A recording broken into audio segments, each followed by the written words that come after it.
Hala, grabe! Mas pangit pa siya sa personal! O diba, sabi sa'yo eh. Ano yan? Ba't may bulaklak dyan?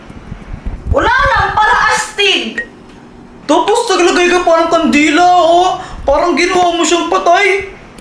Papayaan mo na yan, i-kiss mo na lang siya. Eh, Jepoy, bata pa ako! Di pa ako pwede makipag-lips to lips!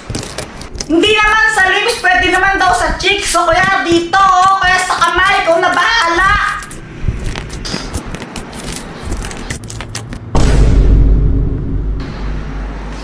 Jepoy, di ko kaya ang pangit niya! Kadiri! Pumikit ka na lang para hindi mo makita yung mukha niya.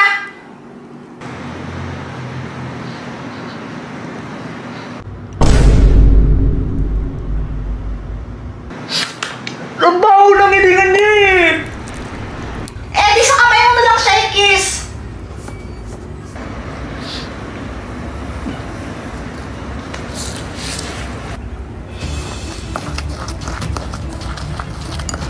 Ba't ka daw? Wala nangyari? Talagang hindi gagana yan. Pagkat si Boyet, crush lang niya si Joanna. At magkaiba ang paghanga sa pagmamahal. Ganun, nakaiba pala yun. Jepoy, bakit hindi mo subukang halikan si Joanna? Ako? Bakit ko naman siya love eh? Kapatid ko yan, kadiri. Kung ako sa'yo, gagawin ko na lang. Malay mo, gumana. Tsaka parting na rin namin ninyo, no? Kadiri naman to.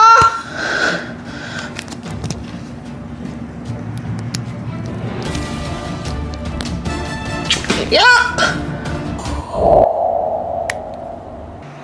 Paano nangyari yun? Ayoko maging true love ni Joanna, no? Kadiri, papakasal ka wari yan, kapatid ko yan, tsaka ang pangit-pangit niya! Mahal mo si Joanna bilang kapatid mo. Nag-aalala ka nga para sa kanya eh. Alam mo, Jepoy, isang mabuting kuya. Papakasal ka lang talaga. At ikaw naman, Joanna, sana naman nagtanda ka na. Huwag kang bumasa sa itsura ng tao. Lahat tayo deserve natin ng marespeto. Opo, sorry po! Di ko na po uulitin yun!